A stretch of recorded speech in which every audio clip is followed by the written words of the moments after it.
My dear friends and professionalist, I Uday Singh advocate speaking. ನೀವೆಲ್ಲರೂ ಸಹ ನನ್ನ ಚಾನಲ್ ಅನ್ನು ನೋಡ್ತಾ ಇದ್ದೀರಿ ಅಂತ ನಾನು ಅಂದ್ಕೊಂಡಿದ್ದೀನಿ. ಶೇರ್ ಮಾಡಿ, ಲೈಕ್ ಮಾಡಿ, ಕಮೆಂಟ್ ಮಾಡಿ, ಮತ್ತು ನನ್ನ ಚಾನಲ್ ಅನ್ನು ಇನ್ನೂ ಯಾರ್ಯಾರು ನೋಡಿಲ್ಲ ದಯವಿಟ್ಟು ನೀವೆಲ್ಲರೂ ನೋಡ್ತಾ ಸಬ್ಸ್ಕ್ರೈಬ್ ಆಗಬೇಕಂತ ಕೇಳ್ಕೊಳ್ತಾ ಇದ್ದೀನಿ. ಸೊ ಇವತ್ತು ನಾನು ಇನ್ನೊಂದು ವಿಷಯವನ್ನು ತೆಗೆದುಕೊಂಡು ನಿಮ್ಮ ಮುಂದೆ ಬಂದಿದ್ದೀನಿ. ನಾನು ಆಯ್ಕೆ ಮಾಡ್ಕೊಂಡಿರ್ತಕ್ಕಂಥ ವಿಷಯ ಅಂತಂದ್ರೆ BNS section 229 and 230 punishment for false evidence ಅಂತ ಹೇಳಿ ಹೇಳ್ತೀನಿ ನಾವು.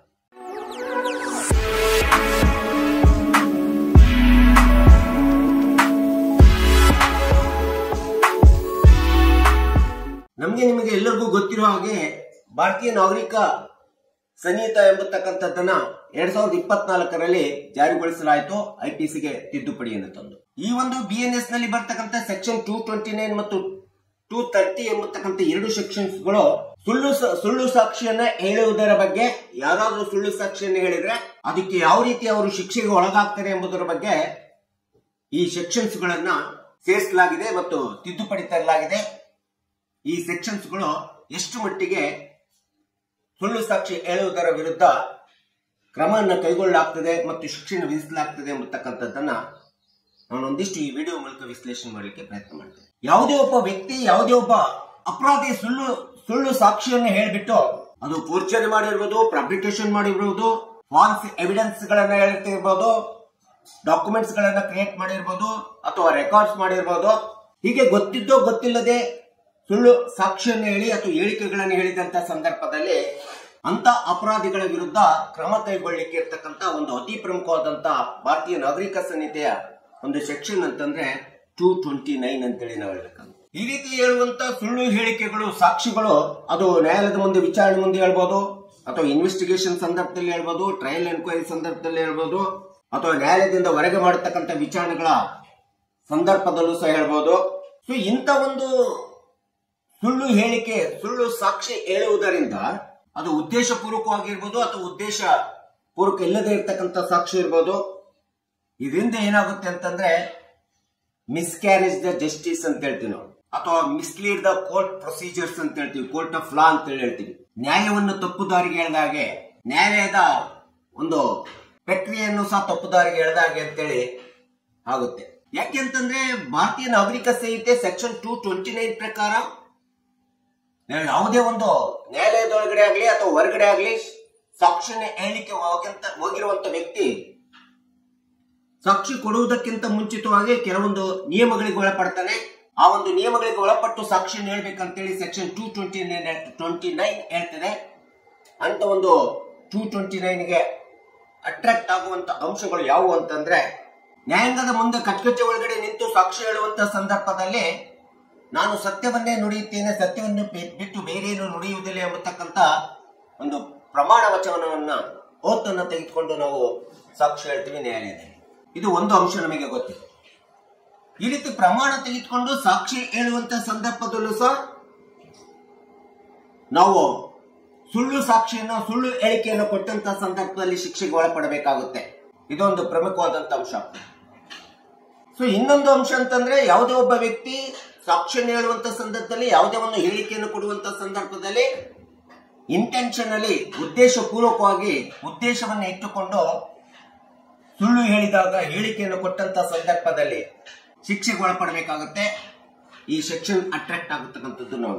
ಇನ್ನು ನ್ಯಾಯಾಲಯದ ಪ್ರೊಸೀಡಿಂಗ್ಸ್ಗಳು, ನ್ಯಾಯಾಲಯದ ಪ್ರಕ್ರಿಯೆಗಳು ನಡೆಯುವಂತ ಸಂದರ್ಭದಲ್ಲಿ ಅಂತ ಒಂದು ನ್ಯಾಯದ ಪ್ರಕ್ರಿಯೆಗಳನ್ನೇ ತಪ್ಪುದಾರಿಗೆ ಹೇಳುವಂತ, ಮಿಸ್ಲೀಡ್ ಮಾಡುವಂತ, ಕೋರ್ಟ್ ಪ್ರೊಸೀಡಿಂಗ್ಸ್ ಗಳನ್ನ ಮಿಸ್ಲೀಡ್ ಮಾಡುವಂತ ಒಂದು ಸುಳ್ಳು ಸಾಕ್ಷ್ಯಗಳನ್ನ, ಹೇಳಿಕೆಗಳನ್ನ ಕೊಟ್ಟಾಗಲೂ ಸಹ ನಾವು ಈ ಒಂದು ಶಿಕ್ಷೆಗೆ ಒಳಪಡಬೇಕಾಗ್ತದೆ.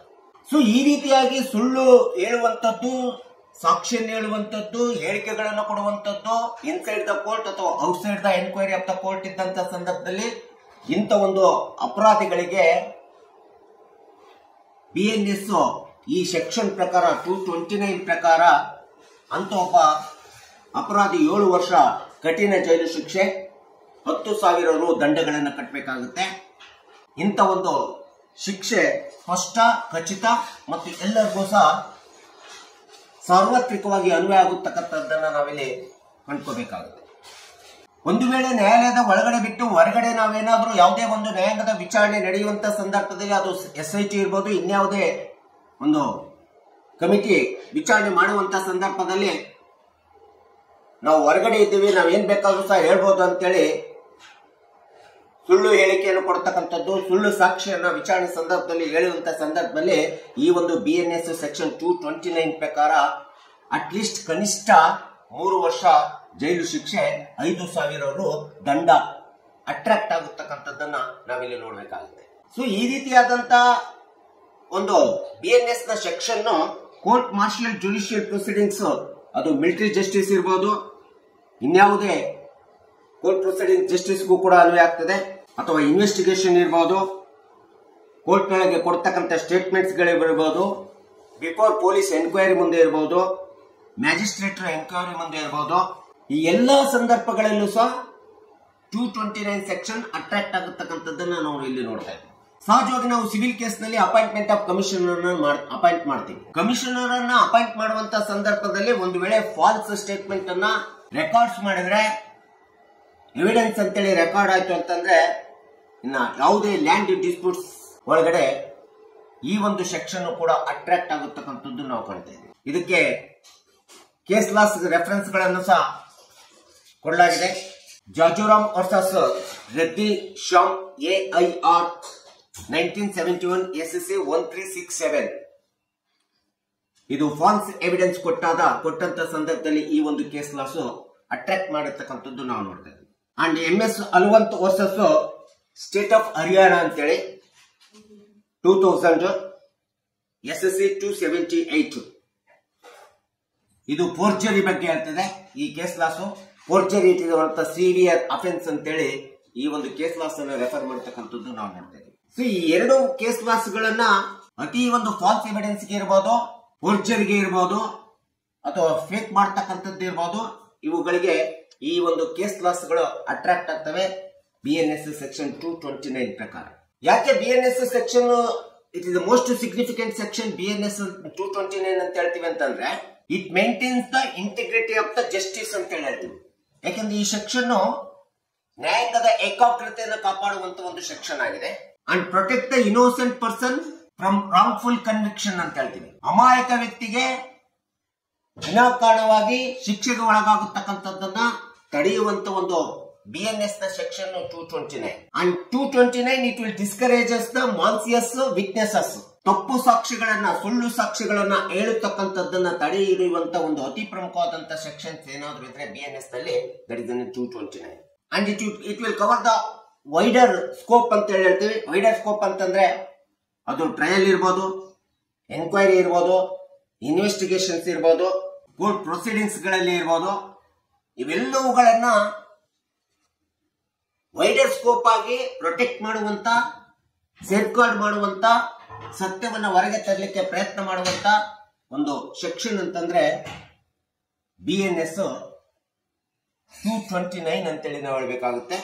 ಹೀಗೆ ಭಾರತೀಯ ನಾಗರಿಕ ಸಂಹಿತೆ 2024 ಬಂದಿರತಕ್ಕಂತ IPC ಸೆಕ್ಷನ್ 193 ಅನ್ನ ತಿದ್ದುಪಡಿ ಮಾಡಿ 229 ಅನ್ನ ಫಾಲ್ಸ್ ಎವಿಡೆನ್ಸ್ ಹೇಳುವಂತವರಿಗೆ, ಫಾಲ್ಸ್ ಸ್ಟೇಟ್ಮೆಂಟ್ ಕೊಡುವಂತವರಿಗೆ, ಫಾಲ್ಸ್ ಸ್ಟೇಟ್ಮೆಂಟ್ ಅನ್ನ ಮೆಟೀರಿಯಲ್ ಕ್ರಿಯೇಟ್ ಮಾಡುವಂತವರಿಗೆ ಒಂದು ಅಟ್ರಾಕ್ಟ್ ಮಾಡುವಂತ ಸೆಕ್ಷನ್ ಇದು ಅತಿ ಪ್ರಮುಖವಾದಂತ ಅಂಶವಾಗಿದೆ.